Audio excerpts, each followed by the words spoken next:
Cool. So we're going to get going in 2 minutes, but I thought because there's quite a few people already on, let's reward your earnestness and kind of eagerness by doing just a quick little trick. So I'm going to share my screen and we'll do a quick little trick kind of in PowerPoint. That's something that people often like before we get going officially, as it were, on visualization, which is our topic today. So I'm going to turn the camera off briefly rather than me gurning at the screen whilst I'm doing a quick demo. And I wanted to show you how you can take a wonderful website like this, for example.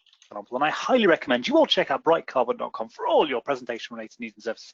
Sorry, shameless plug, but I can never resist. But say I wanted to show you the website, which is great, but I want to make it full screen so you can really see it. But then I want to click and shrink it down onto a computer, and I'm then going to show kind of how we're going to get global exposure or whatever it happens to be.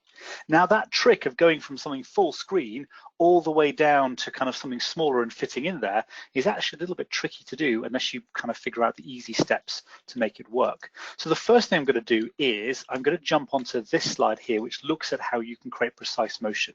Now, if you're in PowerPoint 2013 and later, this is pretty much an easy thing to do because I'm going to go to the Animations tab on the ribbon, add animation, and I'm going to do more motion paths down here. And I can choose any of these motion paths, but of course I would never choose any of these motion paths because they're terrible, except up, down, left, and right. That's all you should be using. And if I choose right and then OK, in PowerPoint 2013 and later, I get a thumbnail view or a ghosted image of where the object is going to appear. So it's much easier. But if you're in an earlier version of PowerPoint, you don't have that. So a nice trick is to recognize that motion paths always work from the center point of an object. So if I want this box to move into this red rectangle here, that kind of precise area, if I duplicate my box, and I can do copy paste using Control-C and Control-V, or I've just held down the Control key there to do it, I've now got two motion paths on these two boxes. This one here is the start point, and so I can now match the end of one motion path to the start of another, and now I've got, if I delete that one, a nice precise way to move this box down into there. So it's kind of nice and easy. Right, first little step there. For those just joining, we're doing a quick trick before we get going officially in just 1 minute's time. Now, say you want to do the same thing, move it, but also then shrink it down. Now, if you were feeling smug before because you had the later versions of PowerPoint and you can see the ghosted view, that's great. But if you now go back to add animation and choose grow shrink, it grows or it shrinks, but you don't get a view of how big or small it is. So if you want to fit it onto this screen here, which is now smaller, it's more difficult. Well, the trick is the same. Now what you do is you duplicate your shape using the copy drag, the control key there, and resize it to however size you want it, whatever size you want. That now gives you the center point for your motion path, so you can match those up nice and easily like that. And it also then gives you an idea of how much you should shrink it down by right-clicking on the smaller shape, going to size and position from the pop-up menu. That then gives you the height and the width numbers here. So I've got 3.36 inches wide. If I click on the larger moving box, I've got 6.71 inches wide, and to the nearest decimal point, you all know that 3.36 divided by 6.71 is... No one's chatting, but yes, let's go with 50%, that's right. So now all I need to do is select my motion path, my grow shrink animation here. I'm going to right click on it to choose effect options. From the drop down here under size, I can type in my 50%, okay. And then if I move all of these to the start, delete this box here like that. And just for smoothness, I'm going to put in a smooth start and a smooth end on it as well. Now, if I put it into show mode, I get my moving box and it moves and shrinks perfectly to fit in that space. So nice little trick there just before we start on how you can make things move and shrink, being really precise when you're doing it. I hope that was useful for everybody. Thank you, Richard. I think we can start the webinar now. Terrific. And in this case, I will start sharing my screen.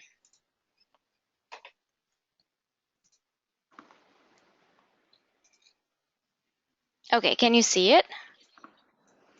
We can indeed. Okay. Perfect. Just one moment.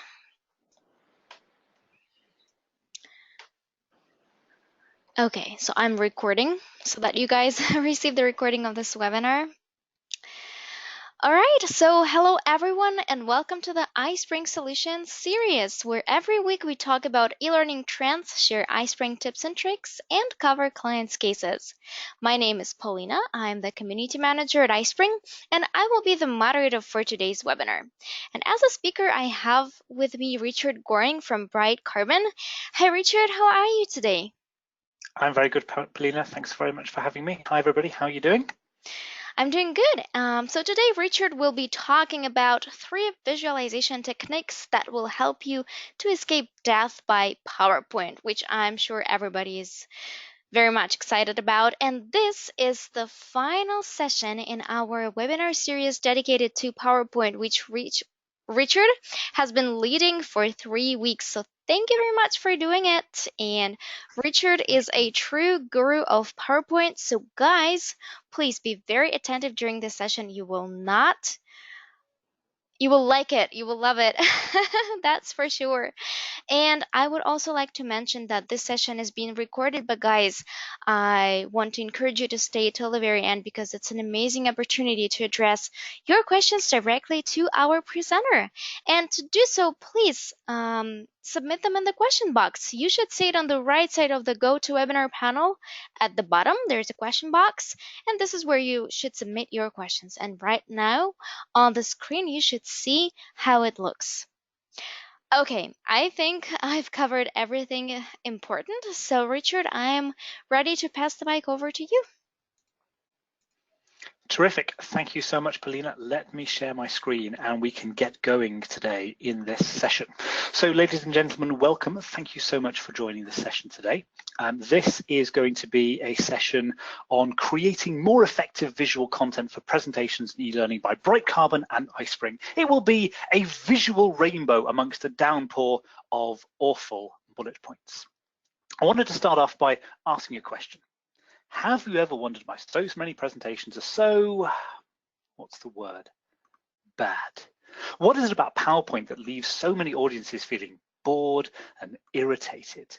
This idea of kind of death by PowerPoint comes along so often because, generally speaking, people use slides to spell out exactly what you're trying to say. The problem is that the words you see and the words you hear are all processed in a single part of the brain. And so that means that humans just can't read and listen at the same time. It's incredibly difficult, which means that your audience is going to really be kind of confused. Not really what you want in a presentation, is it? And yet, despite that, and the fact that everyone recognizes it, generally speaking, we all do it just because we don't usually have any alternatives. And people can't resist trying to understand what's in front of them. So what tends to happen is, well, this. Because of this, you get that. Now, you've all read the slide, you just want to move on, not listen to me talking about it some more. But inevitably, presenters desperately try to add some value by talking over the top of these terrible word-heavy slides.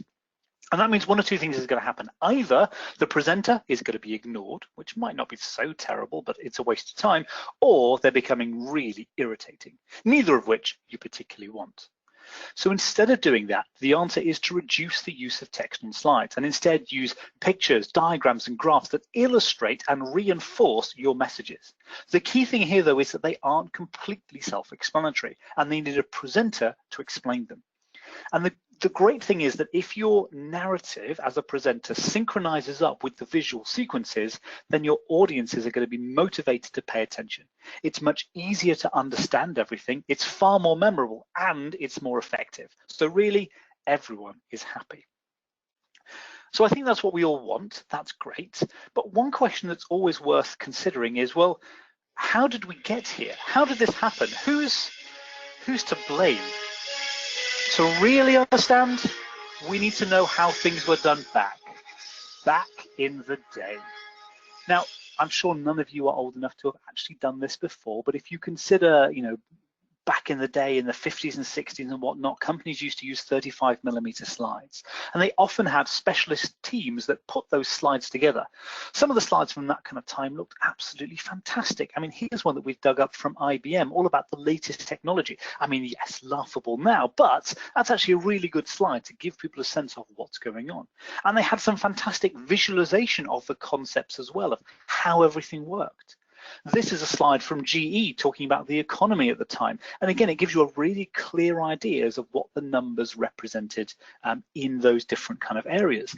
And so you've got lots of different skills there being used to create these slides.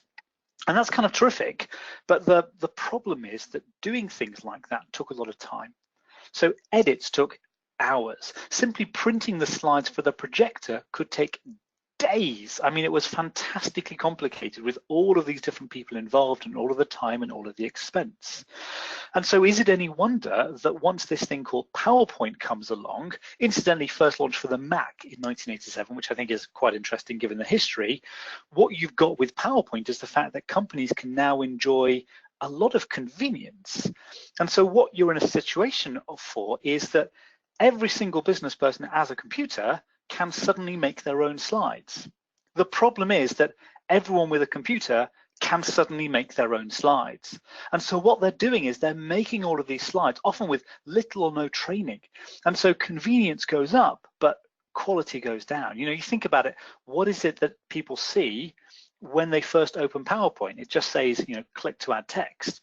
And so what you've got now is that everyone is doing exactly the same thing, and you end up with thousands of presentations every single day being developed where people have just done what the nice computer has told them to do and clicked to add text. And so what you get is in offices all over the world, people plunging down deep into the depths of PowerPoint hell, where you're subjecting them to what feels like an eternity of terrible slides. I mean, just oh, look at this. Oh, I can't bear it. That's appalling. And you know what? The really sad thing, some of you are probably sat there thinking, that's not that bad, because it happens all the time. You are so much better than this. Your audiences are so much better than this. Bad slides like this, they reflect poorly on you, your audiences, your brand, your content. It's really not the kind of thing that you can engage people with properly. So let's get rid of that and instead do something different. And the answer, as you might expect from what I've been showing you so far in the title of the session, is to use visuals on your slides. The main reason is that they're processed in a different part of the brain. It's called the visuospatial sketchpad. And that means the auditory channel, that phonological loop, can be focused on what you as a presenter are saying, or any narration that you might put over the top of it in the case of e-learning. And in fact, what's beautiful here is not only do you now have two separate processing channels processing those two separate streams, but also you've then got a much stronger relationship between these two particular things because of the third part of the brain called the episodic buffer that links them together. And so you get much stronger and more vivid memory recall in the minds of your audience. So it helps them to remember what you've said and why it's important. So ultimately, your presentation can be more effective.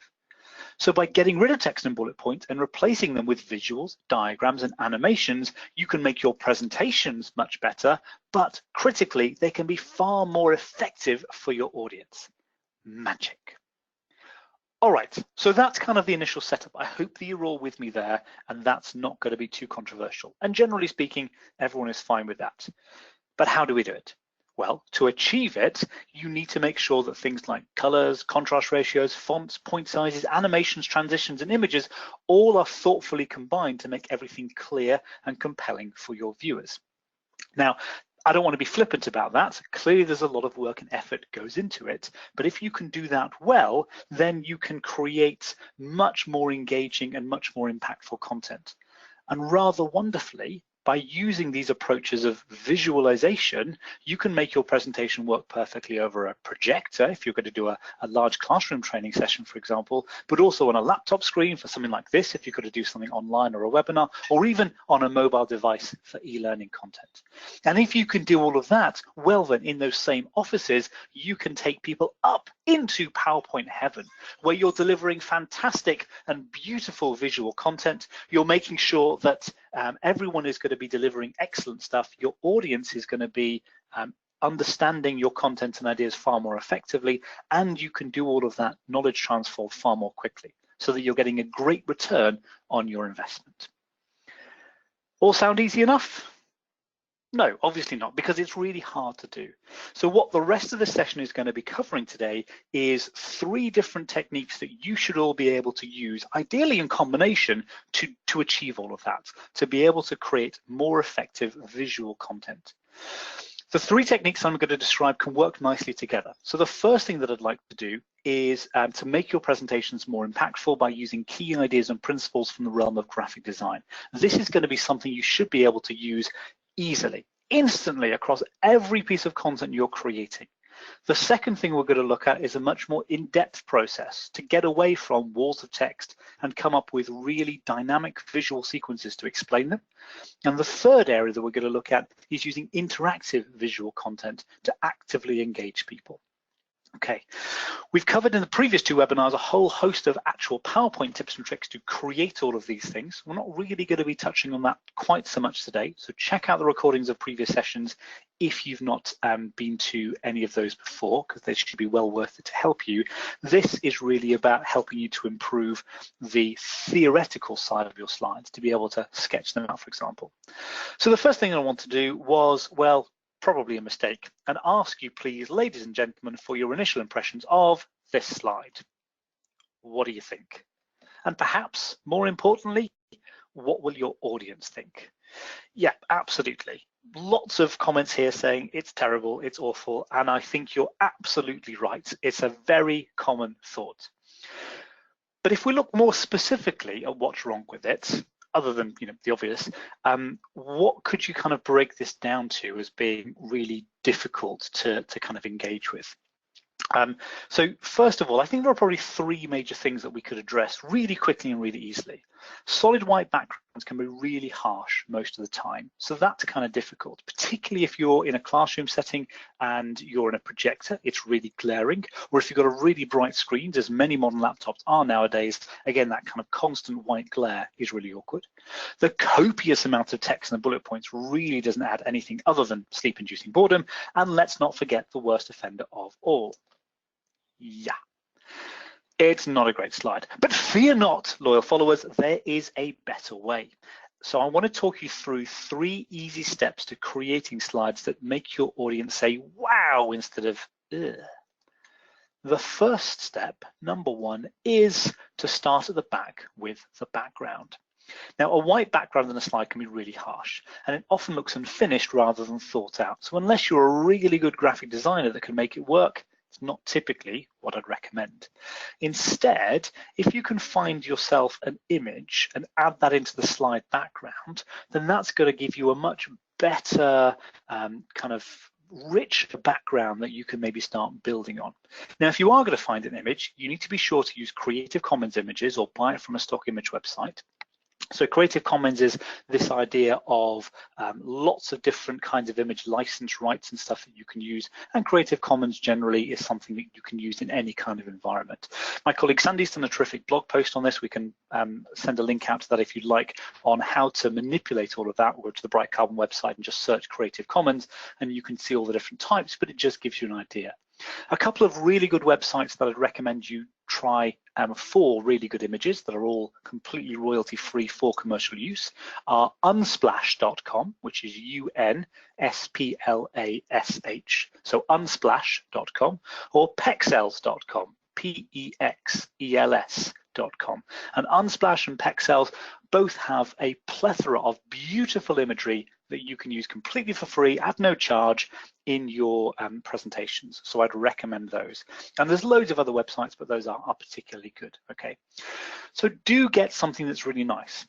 Whatever you're doing, don't use something like this though. So don't choose a really busy image because it's often going to be distracting for your audience. Instead, something nice and clean and in keeping with your brand is what you're going to want.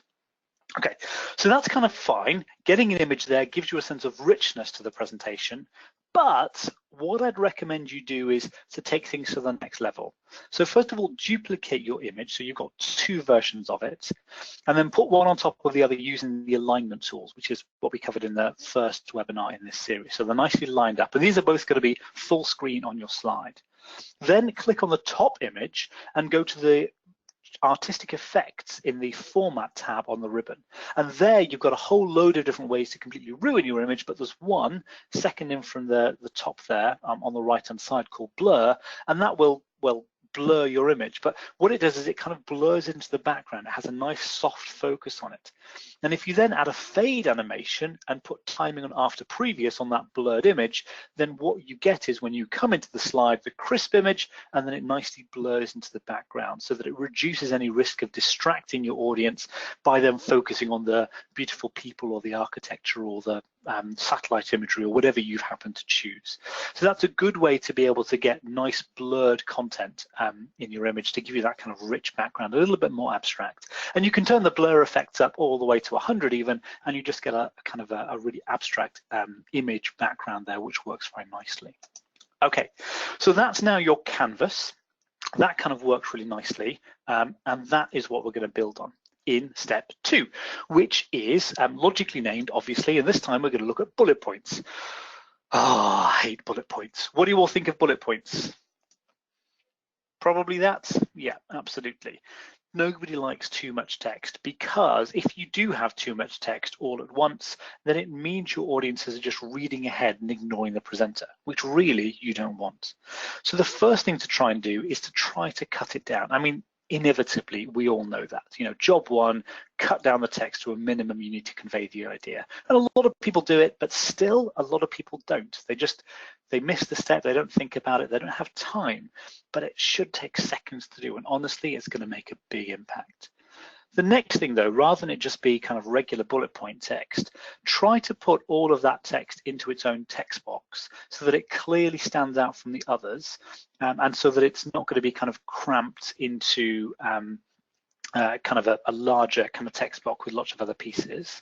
And then also try to make that text box the same size with all of the others, and try to give the text some breathing space in there, either by increasing the size of the box or reducing the point size of the text. Make sure that it can easily be read. I mean, there's a lot of different factors that you can go into to consider the size of your text. In general, in a presentation, you probably don't want anything less than 16 point text. I'd recommend 14 as a minimum, and if you're below 12, I suspect on a lot of screens it won't be readable.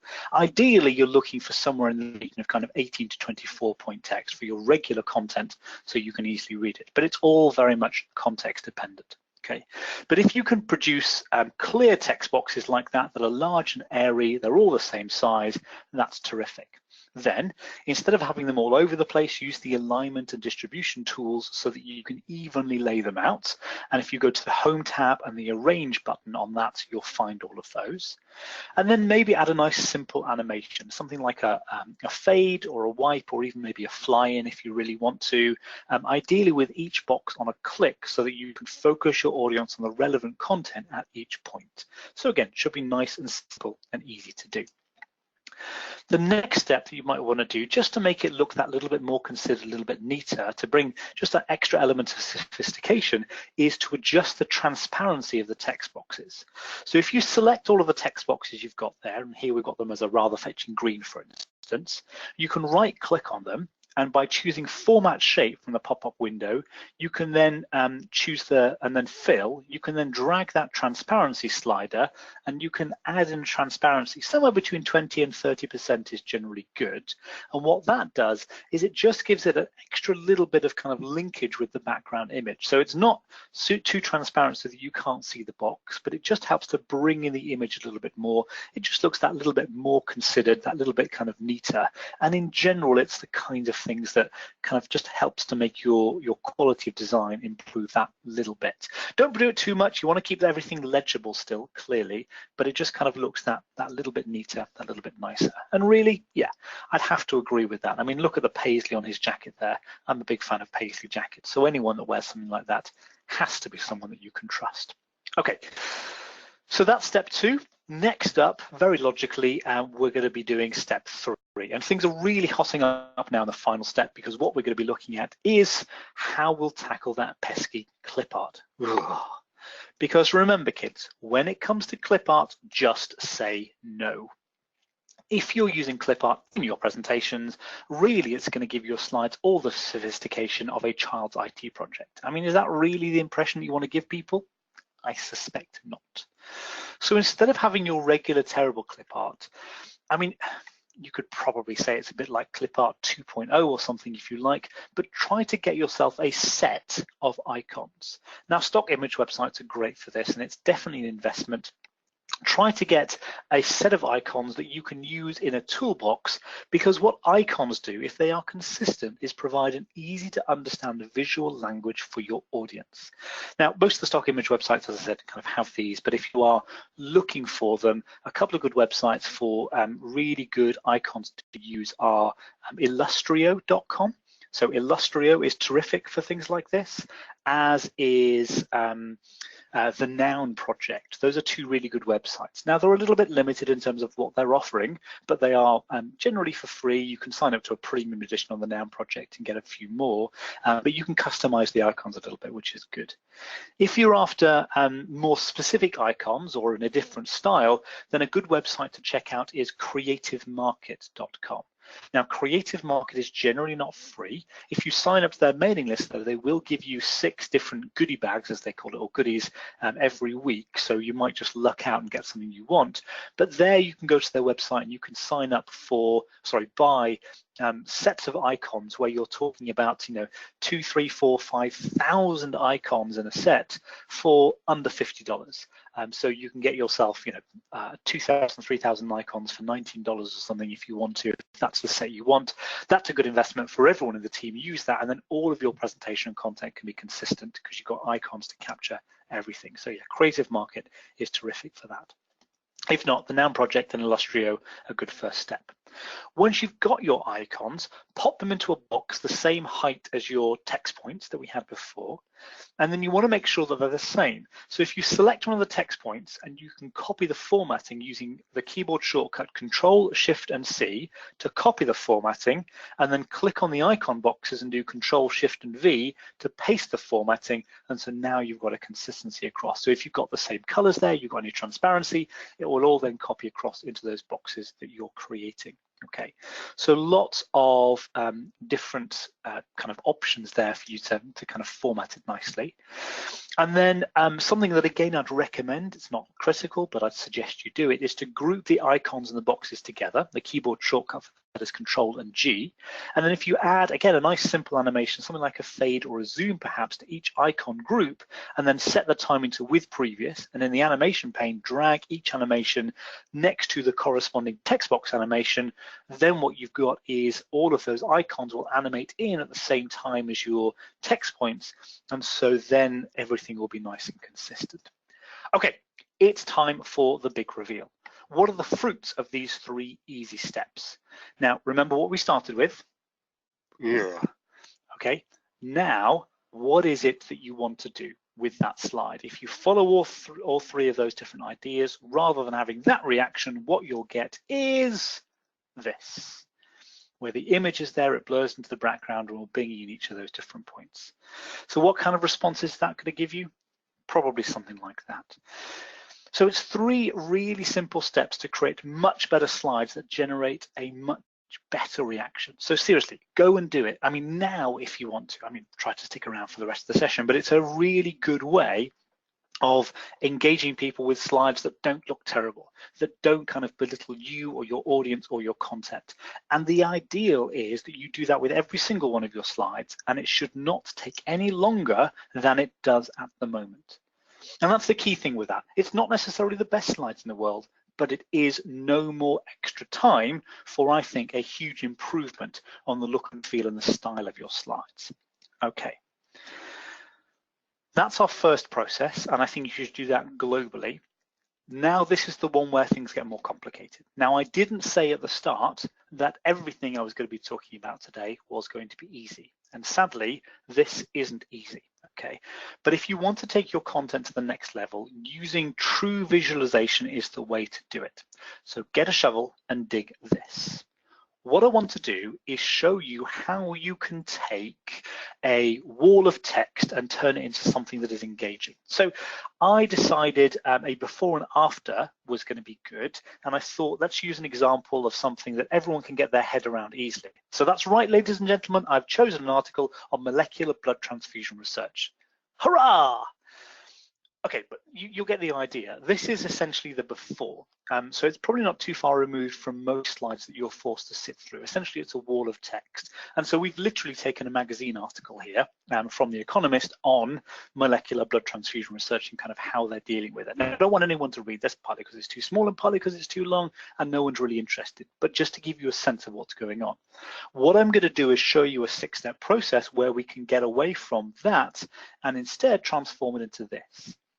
So the story here is that in the blood, if you have a blood transfusion, then you have blood cells that are kind of from you and also foreign blood cells from the donor. Let's take a look at 2 of those blood cells in particular. So on the left-hand side there, we've got the recipient's blood cells. So this is your blood cell. On the right-hand side, the transfused blood.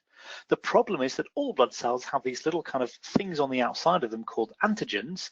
And if you've got the wrong antigens, so from somebody else, then your immune system is going to recognize that, and the first thing that's going to happen is these antibodies are going to stick to those antigens, and they are then going to trigger an immune response, which is going to make you very ill. So the solution to that is, rather than having to be really precise about blood groupings and blood types and all of that kind of stuff, you can take that transfused blood and you can paint over it using this new technique. That means that those foreign antigens are no longer visible to the immune system, and so the antibodies come along, don't get attracted to anything, and then they are moving away happily to look for something else that's going to cause an infection or something. So that's what we're aiming towards. We're going to get away from the text, which is describing this process, and use a visual sequence instead. Would you all like to know a process to be able to do that?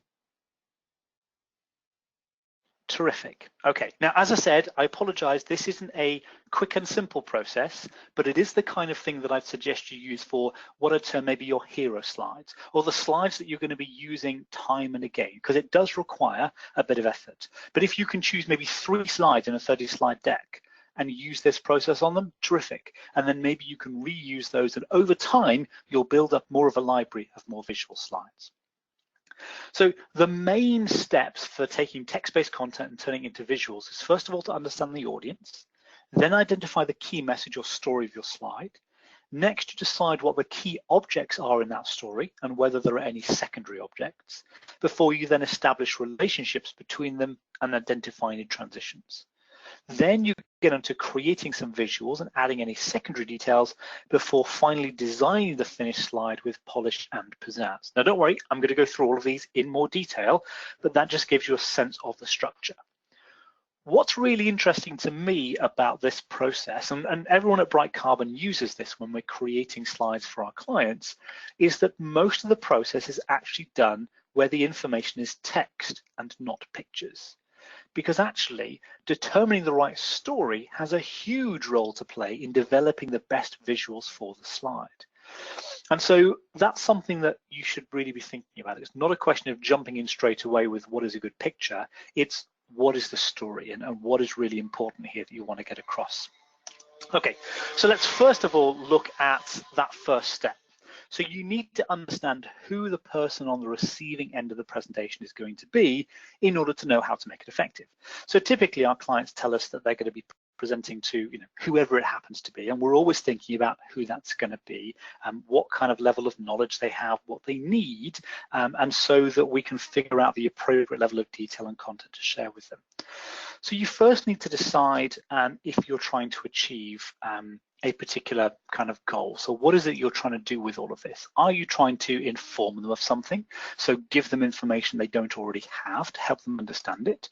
Or are you trying to persuade them of something to be able to change their behavior? So, convince them that they need to act in a certain way, for example. Now, very typically, people might automatically assume that any kind of training environment is always going to be about informing people, and any kind of sales environment is going to be about persuading people. And I think that that's probably too easy a breakdown. And instead, I'd say that things are kind of linked. So, I mean, often in the world of training, most of us are going to be informing people, giving them new information. but you probably have to have a bit of persuasion, a bit of sales in there to convince people that this is something that they need to learn or something that they need to change their behavior over because it's going to make their lives easier, or it's going to be quicker for them, or it's going to help the business and they should really care about that because their bonus is going to be based on it, or whatever it happens to be, you know. So you need to make sure that you're kind of linking that. Likewise, if you are doing any kind of sales training, for example, or just regular sales, you might also need to inform people of things so they can understand the context of what you're doing. So think about how those two kind of ideas interplay and what the audience needs to be able to understand it. If you're trying to inform your audience of something, there's probably going to be some kind of question there. So you're going to see what, how, when, why, those kinds of things are going to be coming up. If you're trying to persuade people of something, you should probably be looking at some kind of benefit. So how all of this will impact your audience. So it might be kind of high-level business benefits about kind of saving money or some kind of financial metric there. It could be kind of other benefits about risk or quality, things like that. Or it could be more personalized or emotive for the individuals doing something, so making things easier or more efficient, or you can actually finish on time at 5 o'clock for once and go home and see the kids, or go to the spa, or go to the golf course, or whatever it is people want. I know that this might sound kind of fairly obvious, but it's so critical, and many people don't do it when they get into developing their content. So make sure that you spend, probably only a couple of minutes, but just thinking about who the audience is and what it is you're trying to achieve before you then move on. The second step is then, once you've got all of that, trying to identify the key message and story. Now, I'm imagining that quite a lot of you are going to be working with subject matter experts to pull together your story. And certainly when I'm developing training content and I work with subject matter experts, what I get is exactly the information that I need and no more. No, it's the reverse of that. It's here's 25,000 different PowerPoints, 36,000 web pages, and about 1 million PDFs. And I'm sure you've all seen the same thing. And so rather than trying to put all of that content in, which is never going to work, what you need to try and do is figure out the content that people need to know. And so typically I will go through all of the content and decks and stuff that I'm given and try to get rid of stuff that either the audience already know or is not going to add any value to help me achieve the objective that I've got for this particular story. And then once you've done that, what you're left with is kind of still quite a lot of information with very little structure, because it's a bit all over the place. But what you really need is to be able to take all of that and put it into a specific document where you've got lots of structure and you're minimizing the amount of unnecessary information. Ideally, it's just the core focus. Now, some of you might already do this with briefing documents or something like that, but again, a lot of people don't. Typically at Bright Carbon, we will use either mind maps to do this, or sometimes Word documents to kind of spell it out if it's a curriculum, for example, or even if it's a group activity and we're doing it all together with lots of people, Post-it notes are a really good way to make sure you're focusing on just the right content and also then spreading that out into the right kind of flow and form. Once you've done that, that will give you the whole process, and you then need to figure out a story flow for your visual. Now, it could be that you do this on a slide-by-slide basis, or it could be a slide sequence basis, but you need to try to organize all of your content into a cohesive story that flows so that your audience can easily follow along. Now, often I find that the framework of problem and solution and impact is a good one to follow. So problem sets up the context and shows why this is something that people need to know and pay attention to, and it helps to frame the rest of the story. The solution is the details of what happens or how something works, and the impact is the end result. And that's often then going to lead to the outcome that your audience will achieve.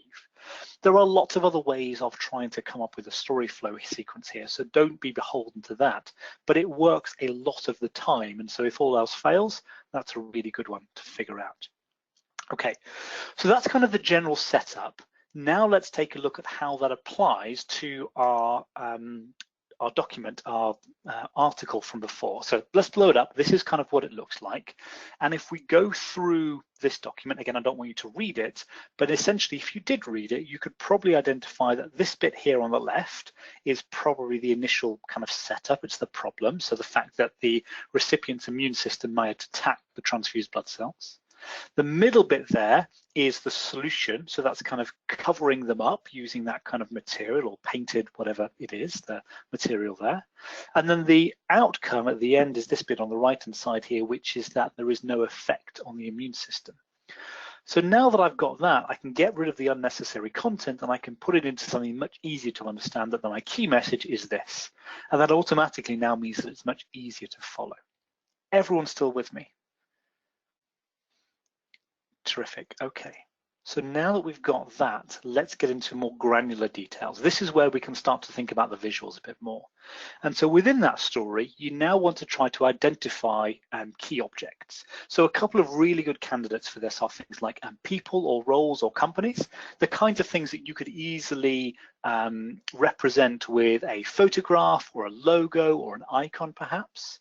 You might also have objects or products. So again, photos, logos, icons, that kind of thing. It's an inanimate object rather than an entity or a person. You might also have quotes as well. So particularly if you're working with subject matter experts or you're taking quotes from other places, you might want to say, well, here's a very short sentence or half a sentence or something you could put in to a slide, and that could be a particular thing. You could also maybe talk about locations. So locations are really good kind of visual cues for you to put up a map or put up a photograph or maybe a schematic or a plan or something of a particular place. And you've also got something that's kind of measurable or some data points, so something that's kind of got a number associated with it or a trend or a series perhaps that you can put in. So essentially what you're trying to do when you go through all of your content is figure out, are there any individual elements within that story, within that content that I could represent with some kind of visual? So are there kind of people in there or locations in there or numbers in there? And could I pull those out and represent it with a kind of single small little icon or image or chart or something like that that will help me to try to get across the point or the idea or the content. So if we go back to our example and kind of take a look at this, if we're looking at key objects here, that problem bit, I've got the foreign blood cells, so I could represent that with a picture of a blood cell. I've got the recipient's immune system, and if you're not into healthcare and biomedical sciences, then I'm reliably informed that you can represent the recipient's immune system with that little kind of Y-shaped squiggly thing there. Then you've got the solution, and so here we're going to cover up the antigenic proteins. And again, I'm reliably informed that you can have one of those little squiggles, and that can represent the protein bits that sticks out from the cell. And the two layers of material, well, I've no idea, but I'm imagining some kind of blanket or some kind of paint or something. So let's just do essentially two lines, and I could wrap those around the blood cell. So I'm going to imagine some kind of blanket type system going on there, or sheet. And then I've also got the transfused blood cells, which are going to become invisible. And so again, I've got a blood cell. And so those are my key objects that could then be kind of manipulated together to be able to tell the story. Now, if I look at it, I've introduced this antigenic protein in the middle section. In order to give it context, I probably need to introduce it right at the start. So I'm now going to tweak my story a bit so that I've got those antigenic proteins inserted right at the start, and that then will show me the difference between the problem and the solution. Okay, so it's important to kind of read through it again and make sure that the whole thing flows and you've got the right kind of context in there as well. Once you've got that, the next step is to try to establish relationships between your key objects. So for instance, graphs are a great way of doing this. Your typical XY graph or a pie or a matrix or something is a terrific way to show relationships between 2, 3, 4 kind of different elements. You've also got things like timelines and flows are great, but also building a world with 2 or 3D space or a hierarchy or some kind of mind map or org chart work really well, or even something like a static display where you're going to put up a whole photograph of a map, for example, and have content over the top of it, or an image or something and you're going to highlight different elements of it. That could work really nicely to be able to show the relationships between individual elements. And you've also got things like a cluster diagram or a Venn, jigsaws and balances are all really good to be able to kind of show a relationship between multiple objects. And it's not an exhaustive list, but it just gives you an idea of different ways that you can do it. And with all of these things, it's very much content dependent.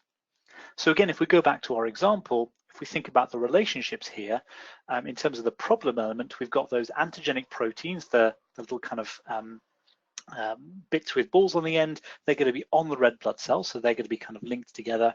And we've got the immune system, the Y-shaped antibody there that's going to be attracted to those proteins. With the solution, we've got those kind of blanket layers, the material covering up the antigenic protein.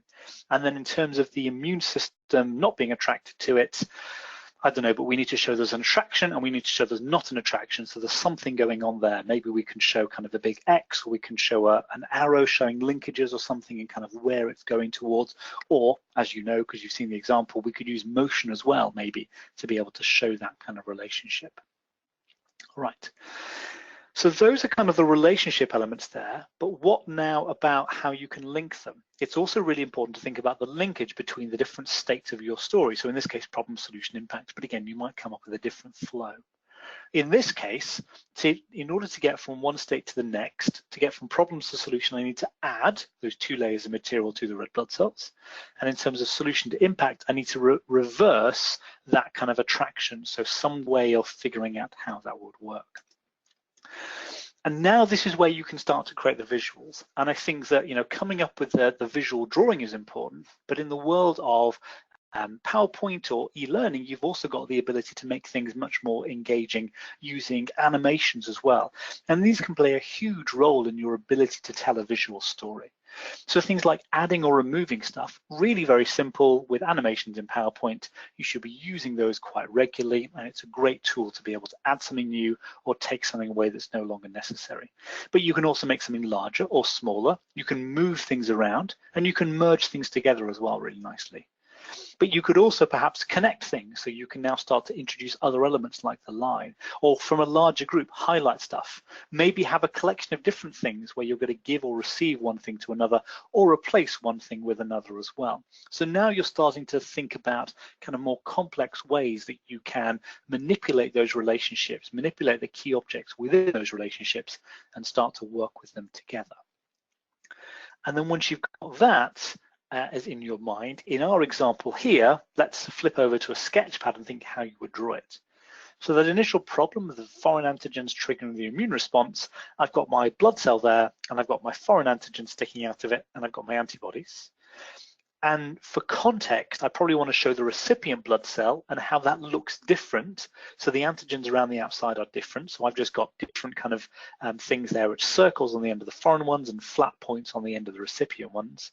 And then I want to show that those antibodies are attracted to it. So in my sketch here, I could just do arrows showing that those are going to link together. For my solution, I want to cover up the antigen, so I can use my blankets to kind of wrap around it. And then in my impact, my outcome, I can then show that kind of same setup using elements from the previous two, and in this case, showing arrows pointing away from it, saying those antibodies are now not linking up to stuff. And so this is what it looks like when you put it together. I would say, to be honest, that previous slide probably works quite nicely, but I have an Angela. Angela is a wonderful graphic designer that I work with, lots part of the Bright Carbon team, and she's created the slide for me, and she's amazing.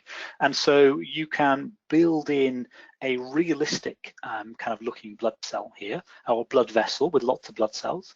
Let's zoom into it, and now we can say, okay, well, here's two different blood cells. Here's our recipient blood cell on the left, and here's the foreign blood cell on the right, and you can see the antigens there on the outside of them with the foreign antigens looking different. The problem with those foreign antigens is that as you have antibodies from the immune system coming along, they will be attracted to those foreign antigens and they will trigger an immune response. And so what our solution is to paint those foreign blood cells as they come in, coating over those foreign antigens so that the immune system can't see them and the antibodies float merrily along their way. What do you all think about that way to be able to transform lots of text and bullet points into visual sequences?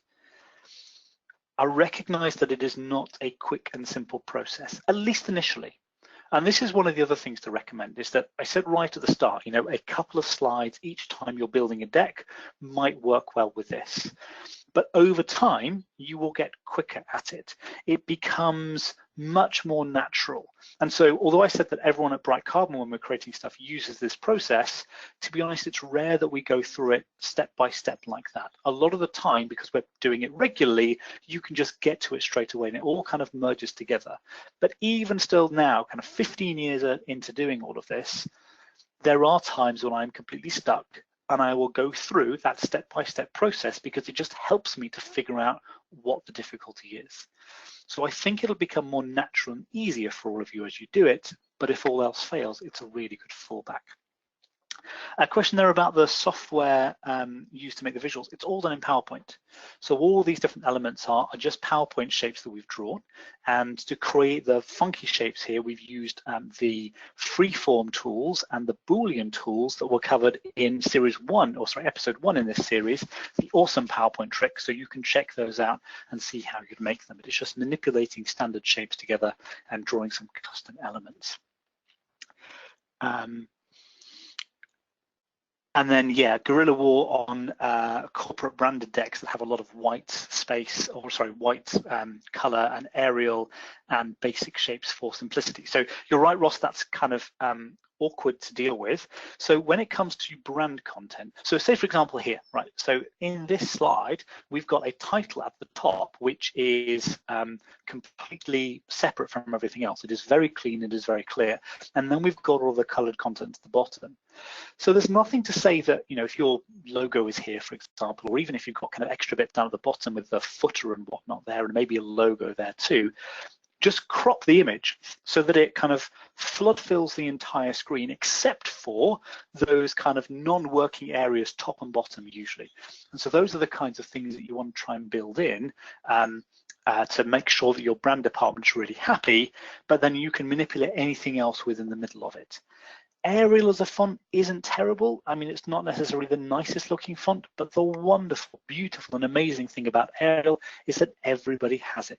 It is probably the safest font out there, so that if you're giving your PowerPoint to anybody else, they will always have Arial installed. If you're viewing it over any kind of device, it will have Arial installed. Trying to use alternative fonts, well, there's probably only about 10 fonts out there that I'd really recommend, purely for that reason of, if you don't control the deck's kind of environment, a custom font or a funky font might not be installed on someone else's machine, and so the whole thing falls down horribly. Okay, and there, BioRender is a great source for content as well, for biomedical stuff. Terrific. Okay, so lots of different kind of things to think about there, and as I said, it might feel complicated. It will be quicker and easier when it's your own content and you get used to it, certainly. So give it a go. If anyone has any questions or comments about that as you're doing it, feel free to get in touch. My contact details are at the end, but it's richard.goring@brightcarbon.com, and I'm really happy to help out with any of that. What I wanted to finish with, though, is relatively briefly, is coming up with the idea of using more interactive content. So interactive visuals, I think, are a really interesting thing to do, particularly if you're creating training content, but even any other kind of content as well, to be honest, because whilst visual sequences are great, and generally speaking, they will be really engaging, there is a risk that after a decent length of time, the audience becomes passively engaged. They kind of have to sit there, and you have to rely on those kind of impulses to pay attention to new stuff all the time. With interactive content, you flip things round so that it now becomes active engagement, because you're forcing people to pay attention. So let's take a quick look. All right. When it comes to interactive content, we all know that e-learning and interactive stuff can be a really powerful tool. But it's often reduced to, I don't know, probably a manual or some kind of brochure, generally speaking. It's got restricted navigation, and then maybe a test at the end that, let's be honest, we all get anyway. And for most people, that seems to be what they consider to be interactive content. It's just click through e-learning content and maybe the odd test here and there and stuff. And I don't really think it's that thrilling. The challenge is keeping people engaged without the presenter, the trainer, the teacher, the live person there to guide them. So let's bring on our old friend, the visual fairy, to make everything work more effectively and in an interactive way. At Bright Carbon, we believe that visual content with meaningful interactions is key to engaging people and ensure that they come away with the knowledge and the understanding that they need. In order to do that, you need to make sure that you're really sitting down and thinking about a few key things that your interactions will build from. And again, if any of you are in the training e-learning world, I suspect you're going to be doing this automatically. But first of all, you need to think about what are your objectives. So try to figure out what people need to know, maybe they need to learn at the end of all of these, and writing those down very clearly can help you to focus your interactions on the right things to reinforce the important information. Then you need to consider what the flow is, what the sequence, have a pathway that people can follow to understand the information you're presenting, and try to kind of link all of those things together. And once you have that, you're then in a better position to come up with interesting ways for people to interact with your content, either on individual slides or across sequences with branching content as well, which will then make your presentation or online content really effective and will kind of take it up into the stratosphere, which is ultimately what you want. What you don't want is this, and we've already looked at this and the fact that this is absolutely terrible. It's obviously not a good slide. Or is it?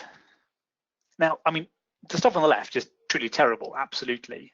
But someone's tried, to be fair, to put a visual in there. And actually that visual does a really good job. The problem is that most of the slide is taken up with far too much text. Now, if you just go down a graphic design route, for example, to try and make this look better, what you'll probably end up with is something like that. It looks nicer and it's good.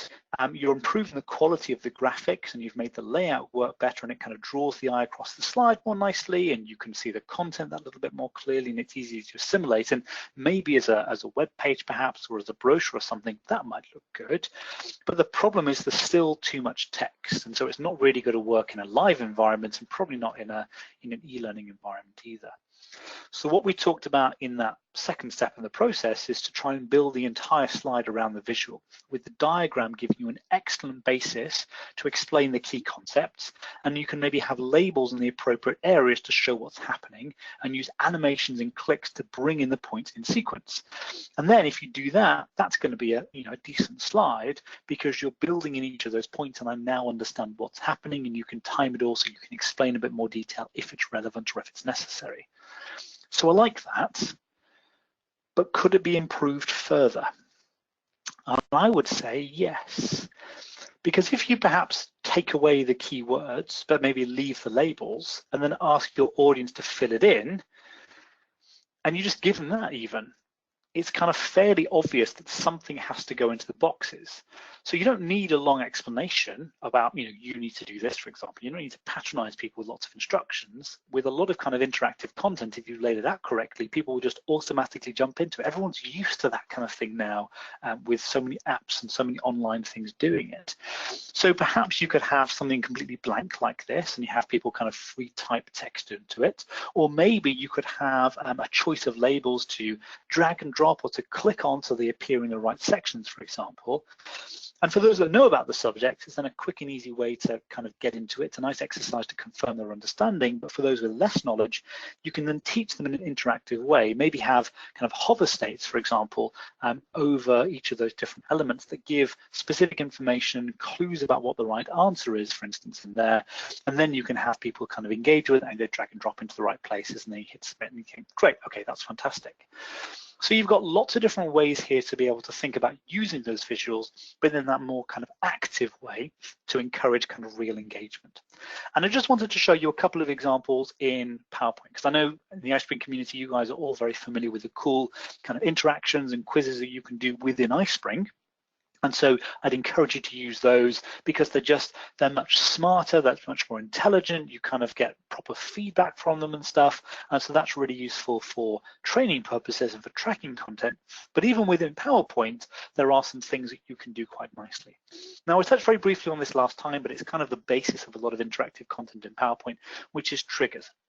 So here, for instance, I have, again, brightcarbon.com. I highly recommend you all check out this fantastic website for all your presentation-related needs and services. Sorry, it's a shameless plug, but it's an automatic reaction now. I can't help but do it when it comes up. But anyway, the point is that I've got this, I can say, check out the website. But if someone says, well, what do you do, for example? Oh, no worries, I can click on this website, and it will then bring up a list of our services. And if it's no longer necessary, I can click and I can get rid of it. And this is all done using something called trigger animations. So really briefly, to show you how this works with something like this, which is a pretty terrible slide, I can build up something like this, which is a table, for example, but then say, well, that doesn't work. And instead of doing that, what I want to do is build in each of these points in turn. So I'm now going to add in the animation pane here, and I'm going to select all of these objects in the order that I want them to animate, like that. Go to Add Animation and choose something simple like a fade, and then right-click on them and then choose After Previous. And now if I put it into show mode, well, I get all the titles coming up, and then I get the blue and then the green and the purple, and it's just really boring and really slow.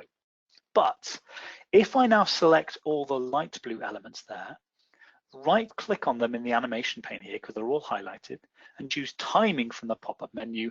That then gives me lots of timing details about kind of, the start and the duration, delay and stuff, which I can ignore, but also this function here called triggers.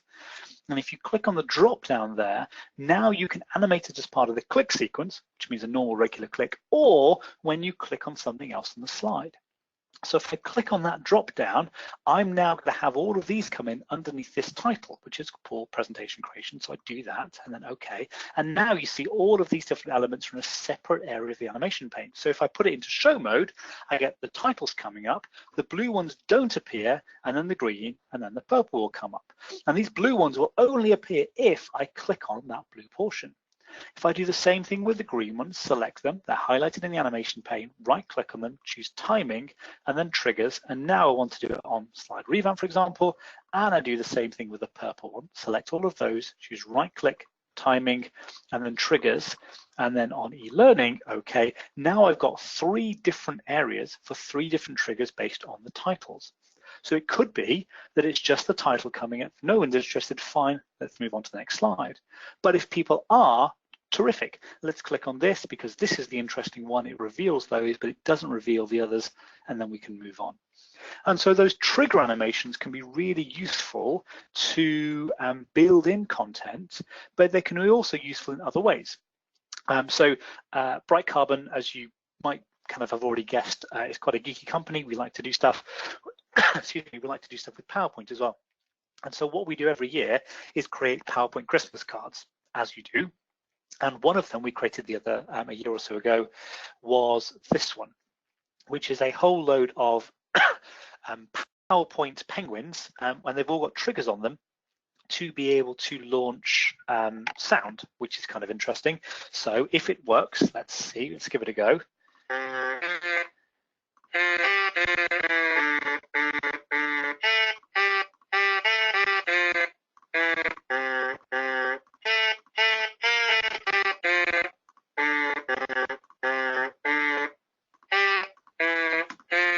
There we are. Okay, so each of those little individual penguins is on trigger to jump up and wiggle. So there's a motion path and a teacher animation, and also then we've got a sound element on there as well. So if I just escape and you can see the slide here,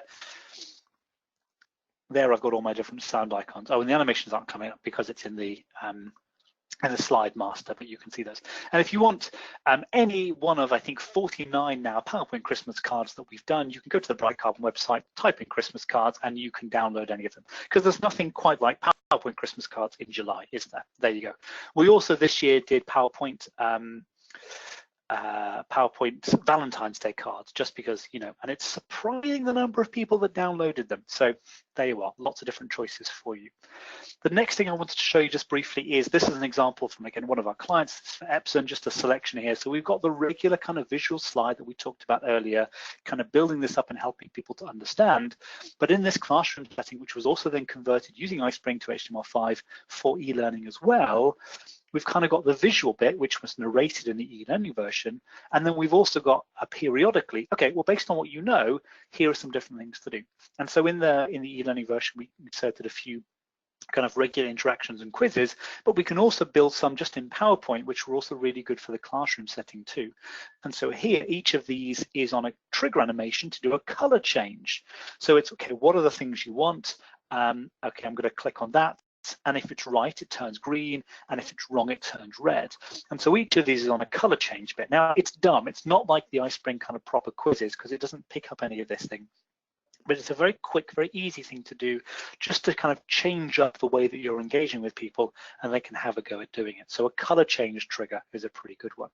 And then you can also use triggers to tell stories as well. So here's an example where we've got different kind of active buttons that you can go to, and these will then run hyperlinks to different slides. So if I choose scale, for example, it will go to the scale slide, and now I've got 2 buttons that reveal triggers. And so in this case here, I can talk about, well, you know, we're talking here about scale. So let's look at some of the metrics and stuff, and the fact that because we've got all of this choice, we can improve customer satisfaction scores because people have different choices of things they want, and they can link all these things together. All right, that's terrific. And now let's look at kind of the people that we can deal with on our customers. So this is your traditional customer base just here. But if you think about kind of all of this kind of scale here, I can click on that. That's going to expand the customer base out to here. So we're offering services to more clients because you've got more things. And if you add this into the mix and what you can do with it, that expands your customer base even more, because you can now serve a broader range of needs. So there's more people that can engage with you. So you can start to use these trigger animations for really quite kind of effective and seamless visual storytelling techniques. Just to show you that that is not a quick and easy slide to make, though, to be fair. This is the animation pane here, and you can see that there are kind of lots of animations going into it. We've got loads of triggers, there's loads of animations going on there. There's quite a lot of redundancy in there because you need to know which one of these things you're clicking on and stuff like that. So you can make it horrifically complicated, which I wouldn't always recommend, but you know, you can do nice things like that, which works very well. Okay, so a number of different tools, a number of different ideas that you can pick up on, which I hope have been useful for you to see. So we are at the end of the session today. Any questions and stuff, really happy to help out. One thing that I will say just before we finish is, I mentioned this before, Bright Carbon do all of these things. Shameless plug alert, I know, come to us if you want any help. But we also like to share cool stuff. So if you are interested in presentations or e-learning or animations or infographics, check out the Bright Carbon website and our blog, because there's loads of cool things there to help you guys out. And every Thursday, pretty much, we run a masterclass as well, just like this. It's only for 30 minutes though, but it's all completely free. We like to help and share the community on a variety of different topics. So check those out there. Lots of really cool things. If you want a bit more detail about any of this, brightcarbon.com/visual process is really good. And of course, check out the recording of this, which Paulina will be posting, I think, probably tomorrow. So really good there. And if anyone didn't pick it up on the first session, we've also got a PowerPoint toolkit that you can use. It's not huge, it's maybe 20 or 30 slides or so, but it's got lots of kind of visual elements that you can pick up on, use, and kind of help you towards building content as well. And then check out those other resources, unsplash.com, pexels.com, Illustrio, the Noun Project, and creativemarket.com for all of your kind of icons and illustrations and image sources as well, because they're really good. If anybody needs anything at any time, please do get in touch. You can email us generally, info@brightcarbon.com, and someone who's right in the team will get back to you. Or you can email me directly, richard.goring@brightcarbon.com, and any of us are always delighted to help and geek out about presentations and e-learning at any time. So with that, I'd really like to thank Paulina and iSpring for hosting this series of 3 webinars. It's been terrific. Thank you all for joining and coming along. It's been fantastic. Any questions, please do let me know, either now or at any point in the future. Thank you so much. Thank you so much, Richard. It was an amazing session. So did you guys like it? I would like to ask all our attendees to share your opinion or feedback about this session. And while you guys are doing this, Richard, let's cover a couple of questions that we have, and then we will let everyone else go. So there's a question from Tanya. What software was used to make the visuals? PowerPoint. It's all, almost everything was done in PowerPoint. There are some of the team at Bright Carbon that use Illustrator to create some of the elements, but they do it in a way that's all editable in PowerPoint. So it really depends on workflow, but you can do it all in PowerPoint. And I suspect the majority of it was. It depends who's done the slides. And any recommendations of free sites that have movable objects for animations? Movable objects for animations. Mm-hmm. I'm not sure I entirely understand the question, if I'm honest, because all of the animations in this were all done using native PowerPoint animations. So we only ever import kind of images and graphics and things like that. Ideally, it's all going to be PowerPoint editable bits. So things like the icons here are all kind of PowerPoint editable shapes. And then you use native PowerPoint animations to bring them to life, to do the entrance, the exit, the emphasis, or the motion parts animations. If you're trying to import video content, you've got to be really careful about that, because older versions of PowerPoint from about 2010 and earlier didn't treat video quite as nicely as you would want, and it can massively increase your file size as well in a way that native PowerPoint animations won't. So I would use just individual elements and then PowerPoint animations to power stuff. Thank you very much. And there were lots of questions for the resources that have been shared during the presentation. So I would like to mention that with the video that's going to be published on YouTube and also on our iSpring website, we are going to be sharing, I will ask Richard to share all the links for these helpful resources. So guys, don't worry, you will definitely get them. Yeah, perfect. And let's cover this one last question from Michael. What do you think of using the notes function as a supplementary text source? Combined and published with iSpring means the notes can become a drop-down text resource. This is the very last absolutely. question. Yep, I would definitely recommend doing that.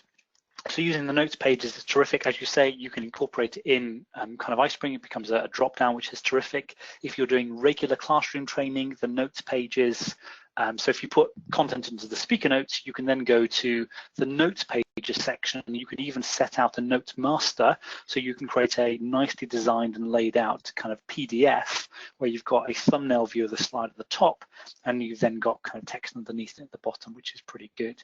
So there you've got kind of lots of options, but particularly in the e-learning world where people can kind of read it. You can even put the script in there if you want to transcript. It's a nice kind of tool to do that, or sort of some of the key content. I definitely recommend it. Thank you so much. And I think at this point we are ready to wrap up. Thank you very much, guys, for coming today, being so active. And actually, I'm surprised how many people stayed till the very end of the webinar. That's really impressive. Thank you very much for finding the time to invest in this session. And I would like to thank you, Richard, for being such a wonderful resource for all those great tips and tricks, and just it's amazing. Thank you very much. I'm delighted, Polina. Thank you very much indeed for hosting it. Thank you to all of you for joining. Speak to you all soon. All right, so I'll see you guys at the next webinar, and it's going to be dedicated to iSpring interactions. We have added a couple of more with a new update, with a minor update of iSpring. So I will be sending the invite to you rather soon, and I would like to wish you a very wonderful day. Thanks for joining, and see you next time. So bye-bye, everyone. Bye, Richard. Thank you. Bye-bye.